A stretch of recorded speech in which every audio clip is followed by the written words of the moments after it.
Hey folks, now I'm sure you know that Sigma had one of the busiest stands this year at CP Plus 2025. My goodness, they had 3 announcements, one of which was just gangbusters. There was literally a line halfway around the booth most of the time. That was for the BF camera. I saw that throughout. Luckily, I was able to get hands-on with it as press without having to line up. For the 300 to 600 lens, which I'm personally more interested in, but will definitely be the most niche and lowest selling of the 3 products they announced, the third being that hyper zoom. For that one, I did need to line up. And just a fun little aside, if you haven't seen it, I've also done a video on Sony's 400 to 800. I'd recommend you watch them both together. I'll link it below, so then there's some similarities between what I want to say. But something I realized, and have you ever noticed like restaurants often are either empty or have a really long line, and sometimes having a line itself is a good thing? I wonder if that line could have actually been avoided somewhat at the Sigma booth. I found when I went to Sony, it was kind of funny that they had a kitchen timer and you had 5 minutes with the lens. You took a ticket and then you had a QR code to see when your turn was coming, and then you would go back. Very orderly, like a modern restaurant, right? For Sigma, you lined up in the orderly line, and then, at least at the time I was there, the staff kind of did no crowd control.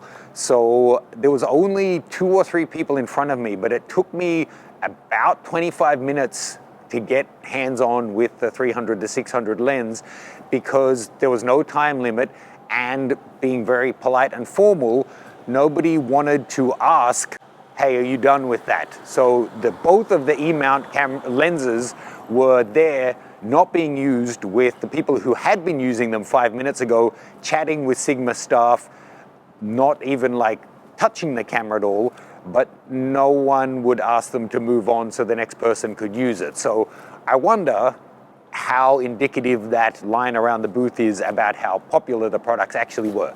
Anyway, that's all an aside. I want to say that I think the 300 to 600 may have been the star of the show for me. That and maybe the Zeiss Otis lenses. That focal length I think is phenomenal, and whilst I've heard a lot of people saying 9 pounds or just under 4 kilos in weight is a deal breaker, if for you it is, fine, that's fine. But for those of us who've been around a while, I wonder what happened to people's upper bodies that they can no longer handhold that, or people's expectations that they think that is too much. Because I like the Sony 400 to 800, it seems people are really thrilled when things are 3 kilos and under, but then that extra 25 or 35% of weight is the deal breaker. Sigma's 500mm f4 prime lens, so 500, significantly smaller than a 600 traditionally, and prime rather than zoom, so far less parts and far less complexity, that was already 3.3 kilos. This is coming in at 3.9 something kilos for the full zoom range. So that's something to consider. And then I actually saw a guy on the booth who was using, I think it was a Sigma FP with all of these accessories and an adapter and his old 600mm Canon f4 lens. Those lenses from memory were about 6 kilograms, and people who needed them, pros or people doing safari or sports, just bought a monopod and didn't bitch about it. So I don't know, I personally think getting it under 4 kilos is an absolute engineering marvel. And from the few test shots I got, it seemed to be focusing fantastically. I will give you some sample files you can download, although they're shot on a show floor, so don't expect too much. It's high ISO and boring subject matter, but it's something you can check out. The focus was super responsive on, I think it was a Sony A9 something, I think, that I was using. I don't know, I just picked it up and used it. And as I just got back from Tanzania and Uganda, I was shooting with the 400 2.8 TC from Nikon, which is kind of in the ballpark of this, right? It's 400, and then with the TC, it becomes 560 at f4. This is an f4 300 to 600, so it's got more range, and it goes to 600. Doesn't have the option to be a 2.8 at the wide end, however. So, actually, something that just popped into my head. We often talk about we prefer fixed aperture rather than variable aperture.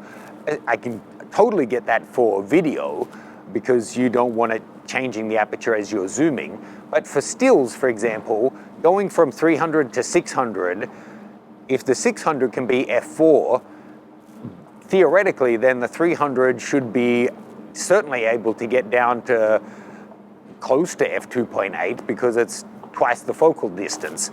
So in that case, you know, a variable aperture of a 2.8 to f4 would be preferable, I guess. Anyway, that aside, it's got all of the latest technology in there. It's taking drop-in filters. It is a totally different beast from the Sony lens being fixed aperture. But I actually think, one, the weight is pretty fantastic. Two, the size, whilst it is big, it's a super telephoto lens. What the hell do you want? I think maybe some of the criticisms about weight and size are because now that this is only $6,000, a lot of people who'd never considered super telephoto lenses are considering this one and are therefore balking at the size and weight, whereas people who've been shooting with super telephoto lenses will probably see that the size, weight, and price are all fantastic if it delivers in terms of image quality. Now, unfortunately, I didn't get any early access to any of the Sigma announcements. I have requested, I'll hopefully get access to do some proper shooting with them before too long and give you my thoughts out in the field. It would have been fantastic to take along on the trip that I just made to Central Eastern Africa, but so be it. Let me know your thoughts on this one. How do you think it fits into the range of other super teles out there, primes and zooms?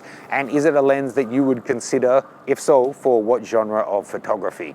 If you haven't already, please do check out my new 1 week in Sydney course. Let me know any questions you have, and I hope you enjoyed these presentations from CP Plus 2025.